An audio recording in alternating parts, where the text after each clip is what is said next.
up, Blizzard Nation? Welcome back to Strictly Blizzness, episode 224, presented by, for the last time this season, Cousin Subs, Edge VR Arcade, and Creative Edge Productions. Cousin Subs, where you can use promo code Blizz Curds. Not anymore, though. Yeah. Where you used to be able to get a free Curds with the purchase of an half-inch sub or sub in a bowl. Thank you to Cousins. Just showing that I am a patron. Yeah. It's probably backwards on the screen, but I am a patron. So shout out to those three folks who have made Strictly possible for another season, and Cold Front for the friends at Creative Edge. So yes. Thank you. We're always looking for sponsors for our 17 people. Nice. I do say that in total jest, because there are more than that subscribe. We do have quite the base, but there are those that we hold near and dear. And number one was there at the game, so I want to give a shout out to our Arizona team. I have a photo to share of Ashley and I, the Ashley. And she says my name, and it sounds so sweet, and it just it melts me. But anyway, got to see her outside. She was a total surprise because we didn't think she'd be able to make it. You said. Yeah, so we do, and now we have to give Jared a number. So Jared, since you did sign up, you will be number 15. So there you go. You're number 15. We had 2 more sign up after you, so. We're at 17 people. Oh my gosh, we're at 17. Look at us go. Woo-hoo. It took us 6 years to get here. Yep. Anyway, well, everybody knows the season's over. And it did not end the way that we thought it would. But I have to tell you, and Ryan, I haven't had a chance to tell you this, but my heart is full. The love that we received in that building, having one of our fans say that we've helped to bring their family together, to rally around something, that touches my heart more than any trophy could, to be honest with you. Yes, a win. Don't get me wrong. I'd love a win, but sometimes it's more than just the game. And that's my 2 cents. And I want to thank you, Ryan. I know you were sick to your stomach most of that game. And I didn't see you most of that game. But, your husband actually put out a milk carton on me or something.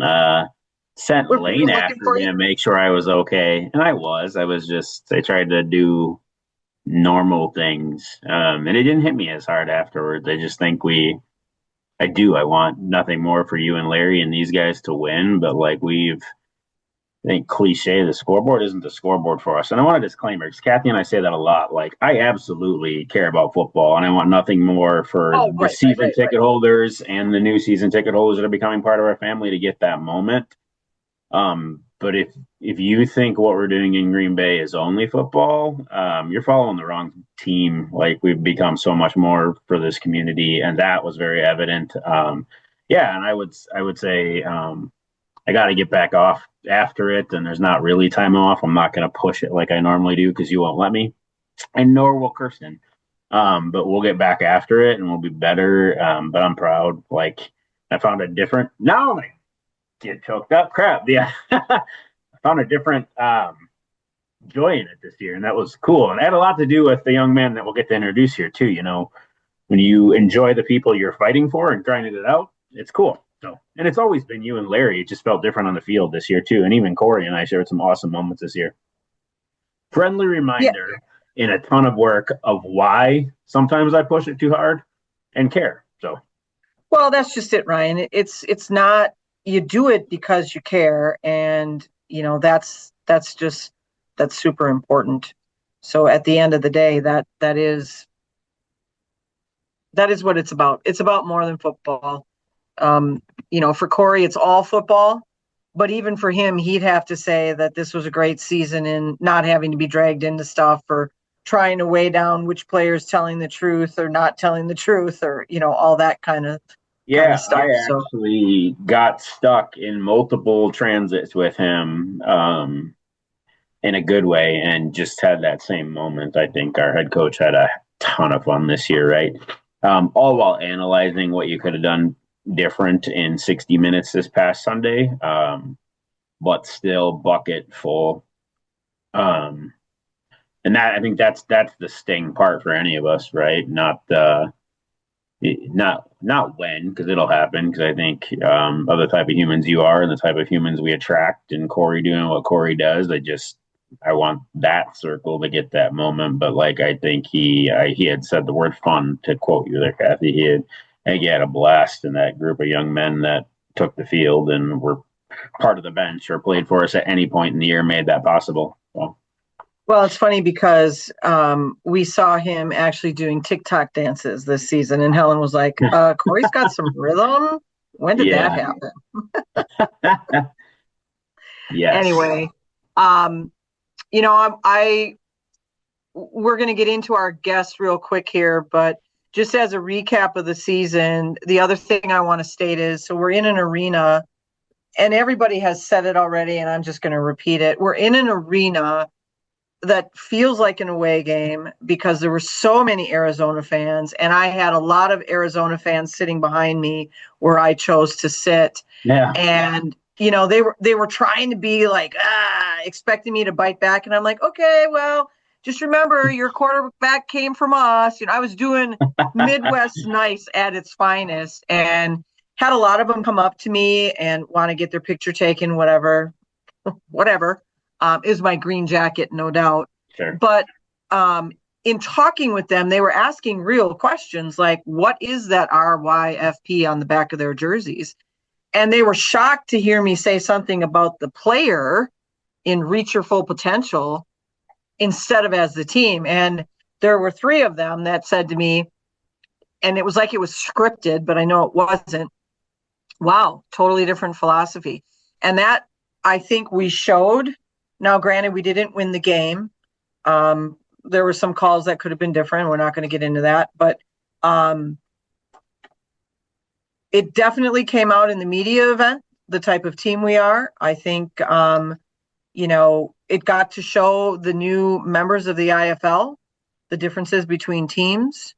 And we got, in my mind, the ultimate award is we got Franchise of the Year again, which I just am... There it is. Hold it up a little higher. For the first time in 224 episodes, I actually came prepared. Couldn't find my jacket because I thought I'd run it to Arizona, but I found my jacket and came back with this. Oh, that's awesome. So that's a pretty cool achievement. That got announced at our championship night. The other big thing that happened was Joey got Young Broadcaster of the Year. So that was huge for us as well. And, the awards are big. They're very meaningful. And when you have other teams calling you that, it means we're doing something right, Ryan. So kudos. Yeah. Kudos.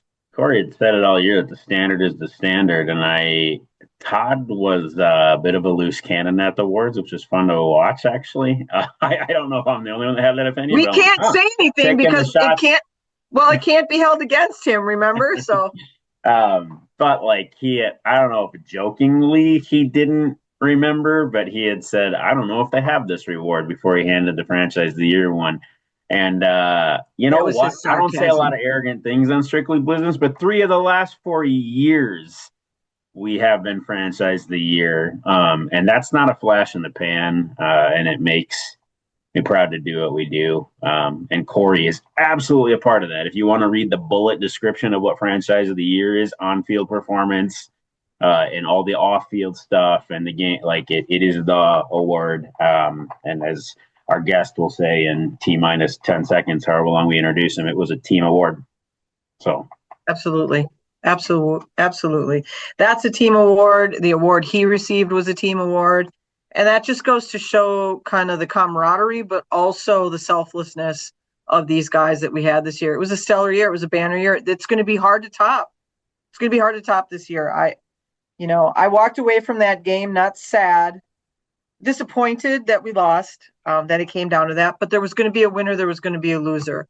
Yep. It just, I said to Larry, it gets old to be the ones doing it right all the time and still not getting that trophy. Yeah. Yeah, that's tough. It's not tough to get back on the saddle, in my particular opinion, because we didn't finish. It's just tough when you, like, whatever that, what is that? How many games was it, counting the championship game, to play and being involved in that? And two extra home games, like I'm on empty, and I'm just always transparent on the show, but like I am on empty and I still have a job to do, which is fine. And a lot of it's fun, right? Creating the next season is absolutely fun, and I look forward to that. It's just you're like, where do I recharge for a hot minute? So Yeah, we need to go to Disney. So I was really hoping that I'd get interviewed because I would say I'm going to Disney, even though I'm going to Disney anyway. But that's what I would have said. It would have said, "Hey, I'm going to Disney. We won. I'm going I to went Disney." and hung out and watched my kiddo's tennis match and took Nora to get a tea this morning because I could. And I know I thank you guys for that. Larry had told me really early on in my career, actually, when I was struggling to figure it out, that if I'm not at my desk, I'm doing my job, and you guys trust me to be at my desk, and that's always stuck with me. And here we are, with every year increasing attendance, and every year sponsorship dollars going up, and partner and every year getting better. And I just would challenge anybody who watches this from a business owner, employer, like how you treat your people, and some of the freedom Larry and Kathy gives me, and I take that freedom very seriously, matters. How you treat your people absolutely matters. And they will go, gosh dang it, they will go to war for you, and it matters. So We just had that this morning at an oncology appointment where we got a doc telling us what the higher ups in his system are telling him to do, and he's retiring because of it. He wants to be there for his patients. He wants to be there to help out. He wants to be a resource, and they're telling him, you need to make it billable. You need to do this. You need to do that. And he's like, I can't do that. I can't be that. I'm not going to be that. So, we need more people in our society to speak up like that, that it can't always be about the mighty dollar. It's got to be about the heart, and the heart that you give to others. That's really what it's got to be about. And I get we're in a competitive field here. I understand that 100%. But you can be competitive and not be a jerk. You can be competitive and not crush the person next to you. You can absolutely do things in a way that can be rewarding for both you and whoever missed out. You absolutely can do that. Yeah. Absolutely. I'm done preaching. So let's introduce our guest. Speaking of rewarding, about the highest on-field effort recognition someone can receive. 2026 Indoor Football League MVP, starting quarterback, Green Bay Blizzard, Liam Thompson, is joining us right now. Blizzard Nation, we are joined by a very special guest, which probably needs no introduction. And if he does, we've done a really bad job all season long. Your MVP quarterback of the Green Bay Blizzard, Liam Thompson. Liam, how are you? How we doing? Doing all right. Doing all right. Thank you guys for having me on. I think both of you and I are still waking up, but absolutely. Amen to that. It was a rough trip back. It's one thing if you were hauling a trophy back, that might have been a little different. And I know by now everybody knows we didn't win. But I just want to say before we start interviewing you, I am so proud of you guys and everything you accomplished. And I know that just doesn't feel as good as holding a trophy would have. But you got to admit, this has been a great season. It was a great game. There were some calls that didn't go our way, which would have shifted the whole momentum of the game. But sometimes that's what happens, right? I mean, you've been in a situation like this before where you thought a game was going to end a different way and it didn't. So, give us your take on the season. I guess let's start there. Yeah, I think, you mentioned it already, and I think I told probably both of you guys this in the past couple of days, but this was probably my most fun season of football that I've ever played. The longest season of football I've ever played for sure.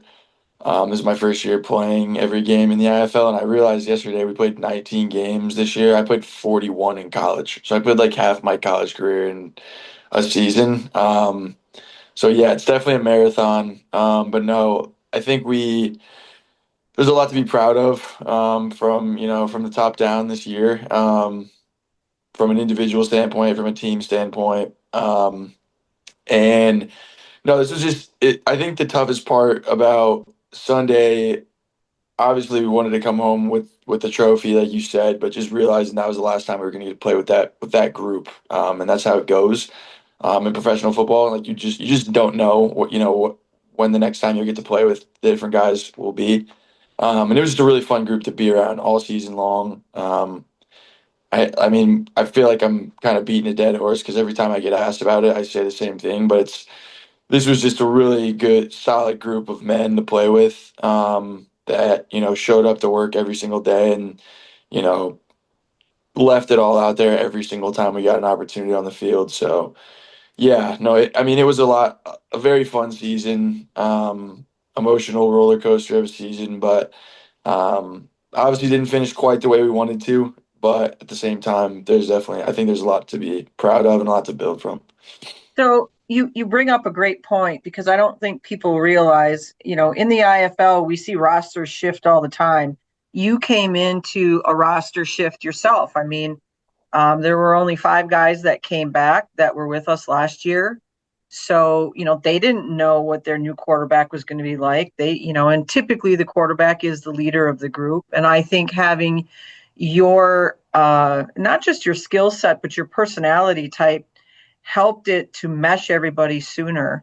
And you talk about friendship, and these are friendships that are going to last a lifetime, Liam. So even though you might not play with them, I really believe that you will see these guys again. No You'll get doubt. together again. We'll bring you in, years from now as, hey, welcome back to 2026 group and what have you. But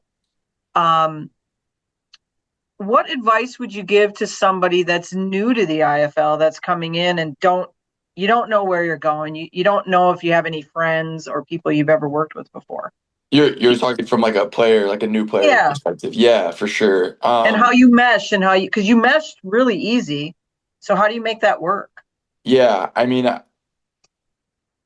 I've been very fortunate in my 2 years in the IFL to be a part of two really fun groups. A lot of the guys that I played with last year, I got to play with this year again, which I was super excited about. So you never know what you're gonna get, but I think anywhere you go in this league, you're gonna be surrounded by, hopefully, and in a perfect world, guys that are extremely hungry, guys that are doing this for a reason, that's bigger than themselves. And all the guys that I've played with on this team really just kind of inspire me to just continue to work at it really hard. Guys from all over the country. And coming from a smaller school, like it was an opportunity to play with really talented football players, like the most talented football players that I've got a chance to play with. And I think that, one of the reasons why this team was able to have some success this year was, like you said, just we were able to kind of mesh early and develop that kind of chemistry. But it came along with a lot of, accountability, a lot of, you know, pushing each other from the day that we got here. And it wasn't always easy to get to that point. And it's not going to be, and I don't think you really want it to be easy. I don't think that's why anyone in this league continues to play. But no, I think for a new player, you just have to understand that it's going to be a process. You never know where you're going to end up. My entire first season in the IFL, I played a game and a quarter, and learned a lot from the veteran guys. That's another part of playing this league. You're going to get some guys that have played in it for 2, 3, 4 more years, that have played in it for a long time and have a lot of experience and wisdom to share. So just try to, I've just tried to really listen to those guys, about their experiences, what works, what doesn't, and hopefully, as a new player, you end up with a group like the one that I had this year, with this team. Um, but no, just everyone in this league is here to work, and you can learn a lot from the people around you if you just kind of pay attention and get to know them on a personal level. I would say that you guys, as far as a team and what we might call a perfect team, and we've always aspired to get there with our teams in the past 12 years, but you guys were as close as it came. And Ryan, I mean, you can weigh in on this as well. We saw the camaraderie around you guys when you were in practice, out of practice, on the field, off the field. We saw you guys lift each other up when need be. We saw you discipline one another and, back off, or that's enough, or things of that nature. So that's not very common in this league. There's usually the one or two guys that you let kind of go off the deep end because they're really good on the field, but you let them kind of misbehave off the field. And you guys weren't like that. So Ryan, what's your take on these 25 men that turned out to be like, I think it's 32 guys total that we had? Yeah, I think makes it easy to do your job when there are good people who might be better people than they are football players, which is pretty awesome. And ironically, I think Kevin had said it on the podium afterwards he didn't take a phone call with anything in the community and he had character guys. I think that's what he said. And I would echo that and multiply it. Like, I think it's easy to find joy in, it's a lot of work to do this on our end with a small staff, and it's easy to get swallowed up and not enjoy what you're doing sometimes. And it has very little to do with the scoreboard, as weird as that sounds. So you guys made it really fun to do this and enjoyable, and our community rallied around you in a way we haven't seen in seasons. So I don't know if I have anything else to add to that besides thank you. And I mean, Liam knows at the risk of having a dude crush on him, I've thanked him 11 times. Probably more for the man he is than the football player he is, hopefully. I would second that. I think it's more about the men. Ryan and I don't do this for the championship. Yes, it would be nice to have that in our legacy. Don't get me wrong. But we're not doing it for the trophy. We're doing it for the legacy. And you have helped build our legacy, Liam. At the end of the day, you are looked at as, one of the strongest members of the team because of the position that you're in. And, I want to thank you as well, because I think you did a great job. And you were recognized by our league as an MVP. How did that make you feel? Because you've been Mr. Humble Man. I came in thinking I was going to, raise the roof with you. And you're like, yeah, one more game. You downplayed it so much when we were in Tucson. So how did that make you feel? I mean, you walked away with a great award. People look for that award. Yeah, no doubt. I mean, I wouldn't say that it was like a goal of mine coming into the season, but I definitely have, I've always had a strong sense of self-belief that I'm doing this for a reason, that I'm one of, if not the best player in this league. And I think you need to look at it that way. If your goal is to move on and get up to a higher level, getting back outside, playing outdoor ball. And I think you have to have that in order to have even a chance, because it's really difficult. It's a mind game. It's here. It's here. It is, and it's attrition. It's how long can you do it? How long can you stay healthy? How long can you mentally be sharp? There's guys in this league that play for a certain amount of time, and eventually they're still going to be good players, but they're not looking to move up anymore. But then there's guys like Andrew Carter, where it took him 3 years, but now in his third season, got an opportunity. So you just don't know when that's going to come.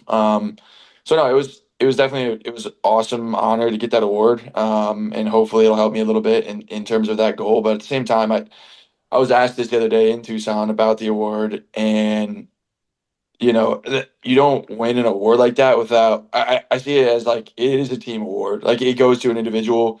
If you look at any level of football, the MVP is almost always the quarterback, and it's almost always the quarterback of the best team. And I happen to be the one that is making a lot of plays because of the people that are around me. Another thing that I brought up the other day was, I'm willing to accept this award on behalf of the numerous players on our offense and defense who the league failed to recognize this year, which definitely lit a bit of a fire under a lot of our guys. Just because if you look at the numbers, it just, I don't know. It seemed like a bit of a big miss, and we don't have guys that, I don't think we have guys that play just for that reason, but at the same time, it does help to get recognized in terms of, guys trying to get out of this league. And I don't know how all that stuff works with how that gets decided. And I'm not too worried about it, but yeah, I'd like to accept that award on behalf of all the guys that didn't necessarily get that recognition this year on this team that from my perspective deserved it. I think that's a great answer, and that's one of the reasons why you're the good human being that you are. Because you're right, a quarterback is only as good as the line that's protecting him, right? You Yep. can't do all those great things that you do outside the pocket unless you got somebody protecting you. You got to have the receivers that are willing to come up in mega coverage and they catch the ball. So there's a lot to be said for everybody that you surround yourself with. And so I thank you on behalf of the Blizzard for recognizing your teammates. You brought up a point when you were talking that you don't know who you'd play with. And typically when we see quarterbacks jump from, team to team for whatever reason, they want something different or their team wants something different. There's usually guys that follow them because they like the type of play of that quarterback. Do you see yourself as one of those guys where they'd follow you if you left today and you went somewhere else? And I'm not talking like NFL, I'm talking, you Yeah. stayed within our league. Do you think you'd have guys that would stick with you? Just as I don't know how it feels on your side. Yeah. I can just tell you what I've seen over the years with the various quarterbacks that kind of jump from team to team. I would like to say hopefully yes. I haven't really thought too much about like what's next. Obviously, I think everybody in this league evaluates year in and year out what's next for them, whether it's for like I guess first off, am I going to continue to play football? Is that in my best interest? For me, I want to, and that's something that that I'm trying to work through. And obviously, it's very fresh off the season, but yeah, I guess to answer your question, I would hope so. And I think that probably stems more from kind of the relationship that I have with a lot of the guys personally.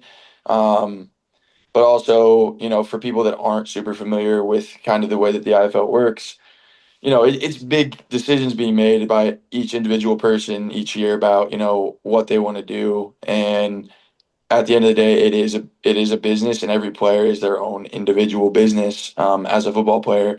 So you would hope that no matter where I end up, that I would have guys that would follow me. But at the same time, it's not a personal thing. It's you guys have to make decisions on their own. Moving all we have guys from all across the country, right? Guys that have other responsibilities and other kind of things to worry about in life that are more important than football. And think that gets evaluated, year in, year out, every offseason. Everybody kind of has to look themselves in the mirror and, kind of go back to the drawing board in a way and figure out what's best for them overall. But no, you're right. I mean, there's definitely, you see it in the IFL level, you see it in the NFL level, guys that, you randomly see them kind of pop up together after, getting traded or signed with a new team, guys that just have that relationship. But yeah, I guess to answer your question, I would hope so. But at the same time, you do have to understand, or have to understand that like no matter what I do, everyone has to, keep themselves as a priority and make the best decision for themselves. And that's a tough part of playing in this league, and it's a tough part of just I think professional sports in general. Is understanding that it's not high school, it's not college. And we were very fortunate to have the kind of like family type of feel that we had this year. But you don't always have that, and even if you do, you don't always know how it's going to end up next. So just really big emphasis for me this season was just really living in the moment. Like staying present and really enjoying the group that we have. Because even if everyone comes back or everyone goes somewhere else, you will It never won't have be the same. it will Yeah. never be the same. So yeah, just trying to appreciate the moment for what it is. So you bring up a great point because I don't think people think that you have a life outside of football because you do. All of our players do. Yeah. Some have children, some have wives. You know, it's really there's a human being behind being a football player. And Yeah. it's one thing if you're in the NFL and you make millions and millions and millions over time and you can go on some kind of speaker circuit when you're done. Yeah. A lot of those guys, they end up having to go out and get careers after they're done because they only played in the NFL for, let's say, 4 years. And now the money stopped. And if they didn't save well, they got to come up with, whatever. They got to fall back on something. Yeah, no So doubt. what did you go to school for? Just to give people a little more info on what it is that makes up Liam. Yeah, so I went to Wabash College in Indiana, small school about an hour west of Indy. Liberal arts college. I studied rhetoric, which people don't know. It's kind of like communications ish. And when I was in school, I played it's Division III football. So in the summer, you get your summer. It's not like it's not like being at a big school where you start training camp in May. You're like a college student. So in the summer, I did 3 or 4 internships between every summer. I would try to do something a little bit different. Worked in a lot of different industries, and just trying to figure out what it is that I want to do. The more time that passes, the more I realize it's going to be very difficult to take myself away from football. Depending on there's lots of different avenues to working in sports, from coaching, front office, all kinds of different ways to be still involved with the game. But no, I've tried to keep myself as diverse as possible in terms of the different things and experiences that I've had. Worked in investment banking, worked in pharmaceuticals, I've done landscaping, I've worked at gyms and done a million different jobs. And I think that's another thing that people don't realize is like a lot of these guys that play in this league that are very good players in this league go and do all kinds of crazy jobs in the offseason just to keep playing and to sustain themselves. Whether guys that are coaching high school, coaching college, um, working at gyms, working at factory jobs, like literally anything. And it just kind of goes to really show like the dedication that people have and their love for the game to, put off, because everyone in this league pretty much has a college degree, could go and, start a career in whatever their kind of background is. And a lot of times people put that off. Because they love playing football, and like those things will be there hopefully when football is over. But a lot of guys are working really hard, and then also on top of that, like trying to stay in shape and get healthy from a really long season. So it's a lot, and I have a lot of respect for the guys that do that in this league year after year and continue to take it serious. And when they are in season, that's the number one priority. And they're really trying to get good film so they can get an opportunity. But no, there's a lot that goes into it, like you said, and there's a lot of really highly intelligent guys that play in this league. You just have conversations with them about stuff that they do on the side of their careers. I mean, I just think of Drayshawn Hudson, like the way that he goes about his business and pretty much works a full-time job as he plays and continues to go out and be who he is on the football field. So there's a lot of guys like that. And there's a lot of really good stories out there. So you can learn a So lot from for people. somebody that's got your background, if you want to stay in sports, does that mean with that degree, you'd be doing copy for sports? You'd be an analyst? I mean, what would rhetoric get you in the sports industry? Yeah, I mean, I guess there's like the my educational background, that would be it. Probably that would Okay. be like my in. But then, as I'm continuing to play, I'm trying to also build. I kind of look at it as two separate things. Like I literally have a resume, right, that I send out when I'm trying to get jobs, like non-football jobs, and then I also have a separate like football resume that I send when I'm trying to, get my foot in the door to, you know, coach or scout or play. Here's what I've done on the football field. Here's my background. Here's who I've learned from. Here are my takeaways. Here are my stats and my numbers. Because that stuff helps when if you're trying to be, get into coaching or get into scouting or something like that, which are both things that I've looked into. And it's like those things help because, obviously the communication skills and all these, technical skills help you. But at the end of the day, if you're trying to really be involved in football, like decision making, then you have to have that football background. You know what I mean? And I look at playing in this league as not only trying to get myself another opportunity to play, but also to be around really high level football, learn from, coaches like the ones that we have here that are teaching me to think about the game in a different way, that hopefully if I do want to get into something that requires that kind of technical skill and knowledge on the football side of things, that I'm also learning and building kind of like I said, my football resume, so that continues to be an option as well. So we heard a lot over the weekend, at least I did, and I'm gonna use what Ari Wolf said to me. So Ari Wolf has been around football for a while. I mean, he calls the games for Kansas City and was doing it prior to coming to our game. And there were 3 separate times during the game that he came over to me on the sideline and said, "This is And he was talking about you and Max. He's like, it is so amazing to have two D3 quarterbacks playing like this. People don't realize the talent at this level of game. And he's been around other leagues as well and just came back to what was being showcased in our league. And you and Max have very similar backgrounds, which has already been presented on other podcasts. You know, you're both from D3 schools. You have your own way of playing, and I'm not going to get into that because we haven't compared the two of you. You have different shoes that you fill, you have different styles, but you're both very, very successful on the field. And, you know, who knows what he's going to do? Who knows what you're going to do? But when you look at it being a D3 school, and we tell guys all the time, this isn't the NFL, but you got to play like this is your NFL, right? Yeah. You can't look down on it. And I'm sure you thought the same way when you were at a D3 school versus a D1, right? Yeah. My question for you, though, is you got this kind of play happening, and you already alluded to it. You got to live in the moment. You got to enjoy the moment because you don't know how long it's going to be around. And I think that's true of anything in life. Do you think, though, that your path, with the great exposure that you got this year, it's never going to be that straight line to success. There are very few people that get that. You have to work hard. Do you think that the exposure that you had this season gets you that much closer with film to attaining that goal?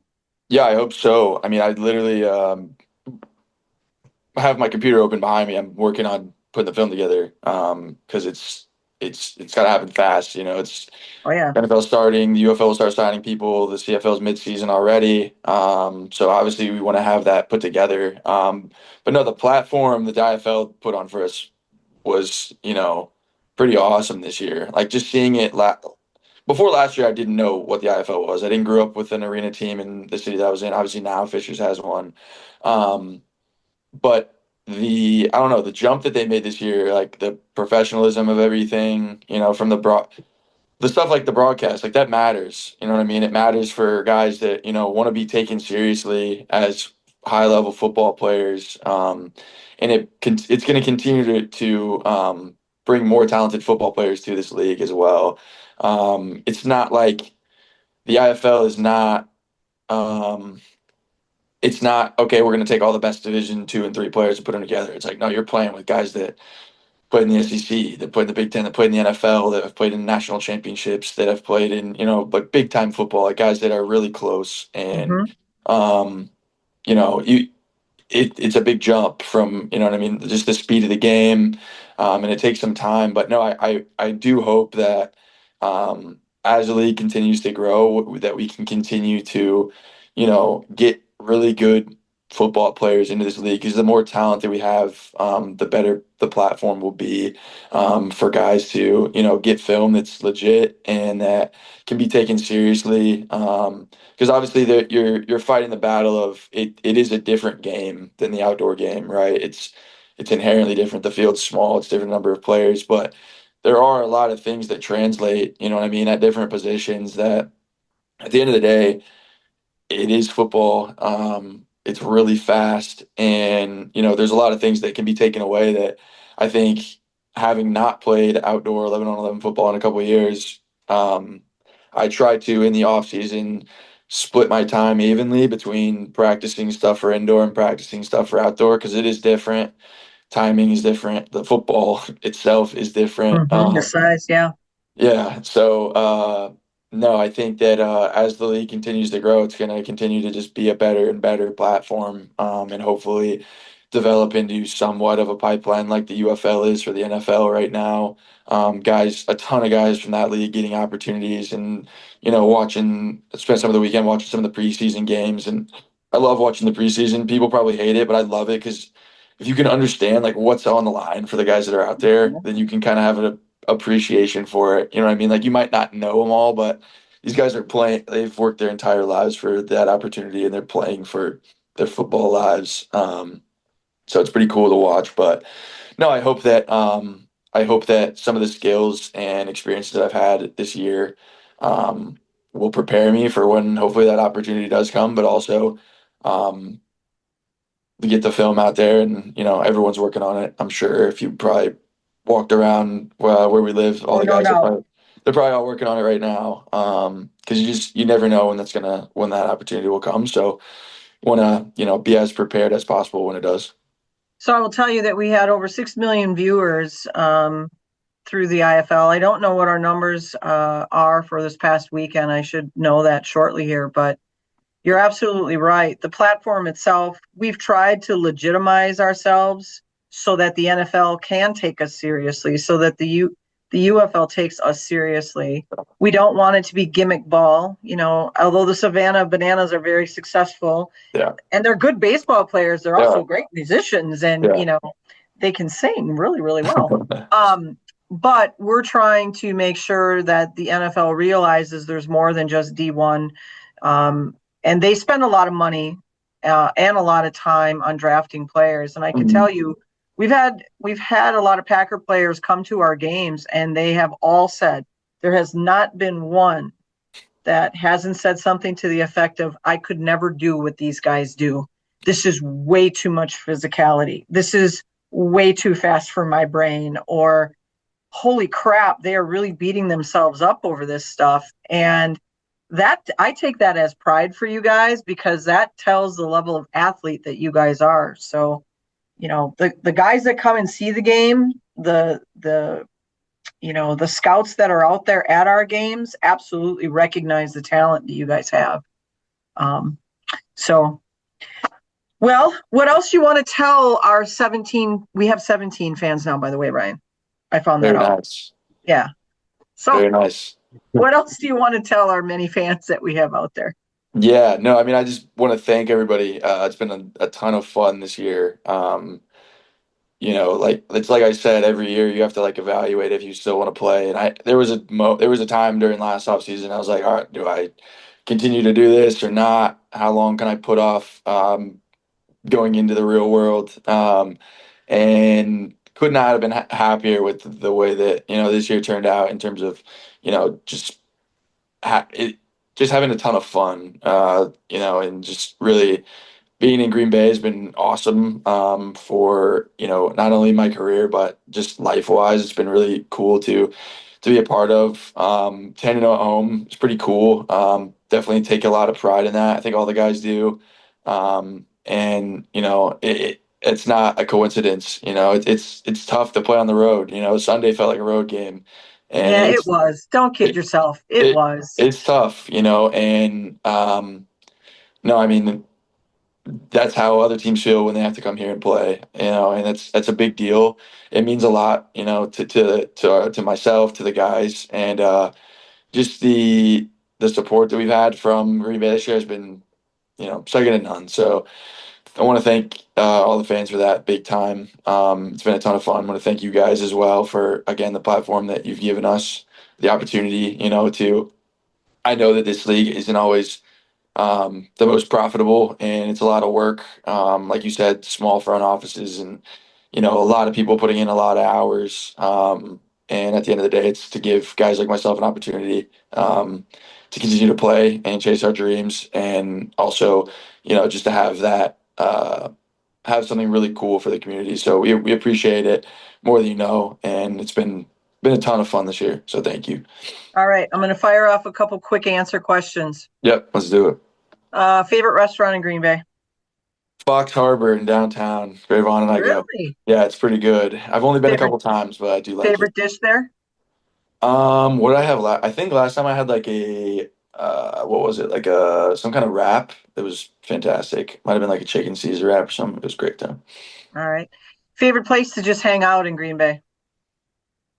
To hang out. This is gonna sound crazy. The Western Racket Club. Spend more time there than probably anywhere else. Couple 2 or 3 hours a day. That's great. And then whenever we can get out to the beach or anything like that, we love to do that as well. But on a consistent basis, probably the gym. All right. Favorite game of the season? Oof, that's tough. I'd say it's probably got to be the conference championship. My answer would be different if Sunday went different, obviously. But no, the conference championship was great. Was just so much fun. The excitement level in there was awesome. It was the loudest. That overtime it was louder than the championship Sunday. It was unbelievable. Yeah, it was. It was. And no, yeah, that game was a ton of fun, back and forth, and yeah. All right. This is not you picking sides or picking on anybody. Favorite receiver to throw to? Oh, that's a great question. Oh, I love them all. I love I them know you all. do, but like, think of those clinch plays where if that person hadn't been there, it might not have been caught, kind of thing. Can I give you a couple answers? Yeah, or give a couple answers as Okay, to like okay. favorite passes or what have you. I like You're throwing to. holding a baseball. Yeah, What? I caught my first foul ball this year. Let's see. I like throwing to them all for different reasons. I like throwing to Trayvon because pretty much anything in his vicinity is going to be caught. He's one of the biggest, strongest, fastest receivers in the league. Dre is unbelievable just because he might be the fastest player I've ever played with. He's impossible to overthrow, even on a small field. Isaac Ross, just clutch, just comes up in the biggest moments, all the time. Sylvere, just another huge target. You know, he's incredible to watch in practice. Like unbelievable, the catches that he can make is just I've never seen anything like it. And then, we've had a bunch of guys throughout the entire year that have just been awesome for us. But yeah, all of them have their own strengths and are just make it easy. That just goes to show you that it's not just one quarterback receiver relationship. You have to have multiple Yeah, for multiple reasons and multiple types of play. everybody's Brian, different too. what kind of quick questions do you have? I don't. I did an incredible job of everybody wants to know what's next, and they can listen to this 40 minutes to figure that out. And I think that's for you, the Trinklers and Roberson. And I think you got a good head on your shoulders, whether that's football or not. And people need to realize that it's not as easy as when will Liam resign. And that's cool. And we're proud of you. And we hope whatever that is, that's for the right reasons. So, Yeah, Absolutely. I mean, obviously, we'd love to have you back. We'd love to, but we can't say that if you came back, it'd be the same kind of season next year because the Yep. players could all be different. Yep. And, even if we brought all the guys back, does it still feel the same? Are you as hungry? Can you do another 10-0 season? Yeah. Don't know. Yeah. Won't and know. there's 4 new franchises that are going to have something to say about it on players and teams No we've doubt. never seen before. So, Yep. yep. Correct. The parity in our league has gotten so good over the last 3 years that I believe the right two teams played on Sunday. There's no question.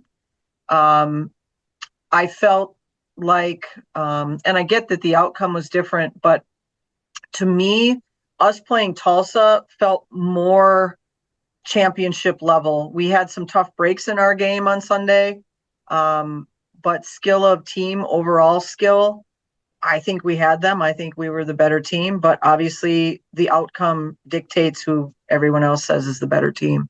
So their defense was really strong, and it got to us, and it is what it is. But you guys played really well all season, and I wouldn't trade it for anything because we really love what you did for the franchise.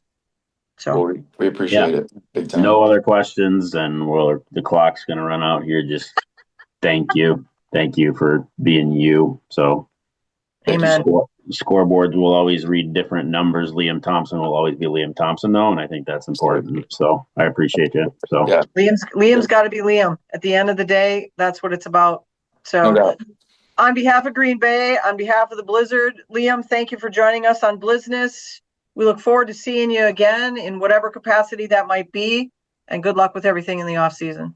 Thank you guys so much. Appreciate it. what a great interview with Liam, and testament to, Kathy still thinks we're exiting the interview, but what a great interview. And I had thanked him, and I had shared at the beginning of Strictly here without the interview segment, like I probably one of the key reasons found joy in the football piece of what we do again. And it has not a knock on anyone. It's just so easy to want to do good at what you do on your piece of this puzzle that we call Green Bay Blizzard football, when the humans that are snapping the ball and practicing are every bit as good a human as they are football people. So yeah, I would agree.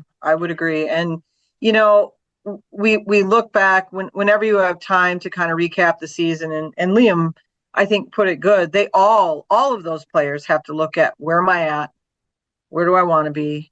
What do I need to do? They're putting film together, and I wonder, are they using Pendular? Are they, what are they putting that film together with? They've obviously done it their entire college career, because now with the portal, guys can jump and throw things around. And we don't know if we'll get Liam back. We can promise him a bobblehead. We could promise him whatever.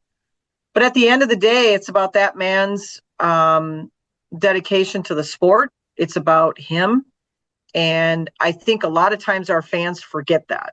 They just want them to play with us for 6 years and be consistent. But our coaches in this league know that they have roster turnover every year. When we got rid of that, when we put in place the veteran rule, it made it so that you had to make up a new roster every year. You just had to.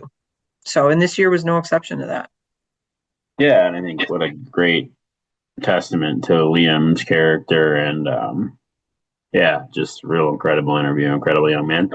And we want nothing more for him to come back, but we also always want what's best for our players here. So to be determined, Blizzard Nation, and I know as signings and re-signings and other guys getting added to rosters already, because it is live and breathing right now, come in, we'll keep getting that question. But I also I have a lot of respect for Roberson and the staff he's put together to go through that. Like it's probably no different than a partner renewal for me, right? You spend 10 years, or in this case, a season with a young man, working with him to build a relationship. And then should life come calling or it not be the answer, like you try not to take that personal, right? Because you've done everything you can, but that's the danger of relationship coaching or relationship selling, right? Because you're like, boy, what did I do wrong that person couldn't renew? And life and marketing budgets change. And if we are who but we it shows your investment. But it shows your investment, right?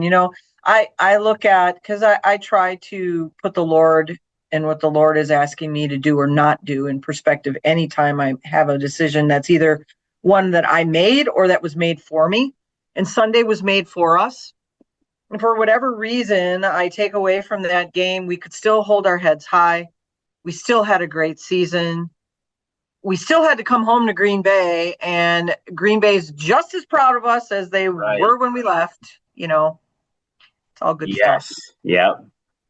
So that was an incredible interview that hopefully people took the time to watch there. But I would agree. This is a long Strictly, so we're gonna kind of wrap it up for you, I think, right? Yeah, you got anything else you want to recap on the weekend or stuff? So I think when we go to record next week, we can just kind of touch on, or maybe we'll take a week off. Let's take a week off.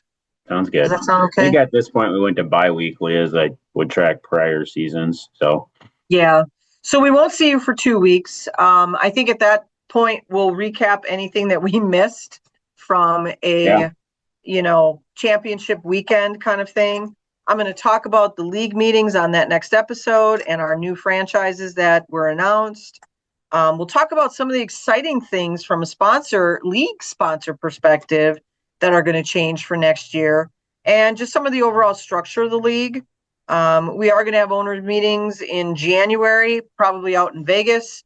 So we'll be looking forward to doing that. The season starts in October, though, for us. Seasons happen October to September. So our season is not yet over. It is on the field, obviously, but there's a lot of things we have to wrap up internally and get published and what have you. So staff will change. There's going to be all sorts of things that, have to get sorted out. Corey's got coaching decisions to make and what have you. We want to give a big shout out, because I think she's number 6 or maybe 8. I'm not really sure where she fell in, but shout out to Amy at Country Inn and Suites for taking care of our boys this season. Yeah. I know she's going to be probably the most sad of anyone for the guys that are going to be heading out. Thank you to Cousins, all of the guys and gals around town that helped us out. Big shout out to Marcus for housing all of those people to watch the championship game. They got to see me in my blazer, I hear, quite a bit. So We'll talk about that on I the next was episode. nowhere near the field for those of them that were playing Where's Hobson Waldo edition. I learned my lesson last year. So They put it on me instead. Thanks. But just a huge thank you. We talked about a thank you episode a few episodes ago, and I'm still in that mode. I think that we did some great stuff this year, Green Bay, and next year, again, don't know if we can top it, but we're absolutely going to try. So we'll be talking theme nights. We'll be talking start of the season.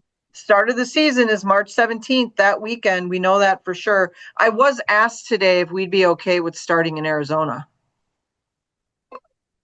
No. Interesting. In Phoenix, which is easier to get to than Tucson, but no. Yeah. We'll see. We'll see if my story changes. I don't know. Anyway, schedule will be out sometime in October, but we'll talk about that more on our next episode.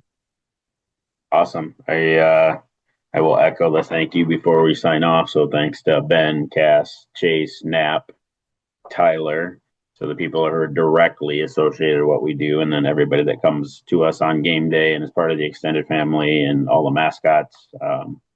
We'll see you all soon, and we'll reload. If people are looking to turn it up and be part of something special, we will have a new plan. So yeah, we'll see new people on the field next year from a water standpoint, because Bryce is going to be going off to college, we think. And with that, we got to transition someone else in. So there'll be a lot of new faces around, and that's a good thing. Absolutely. Cool. All right. So we'll see you all in 2 weeks. Yep. Should we hit him with it?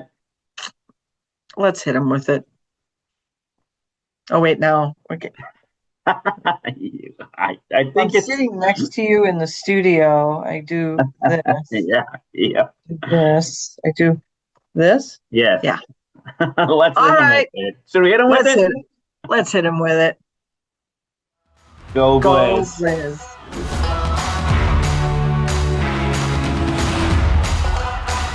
Don't forget to like, follow, subscribe, share, and ring that notification bell to get all of our content in your inbox.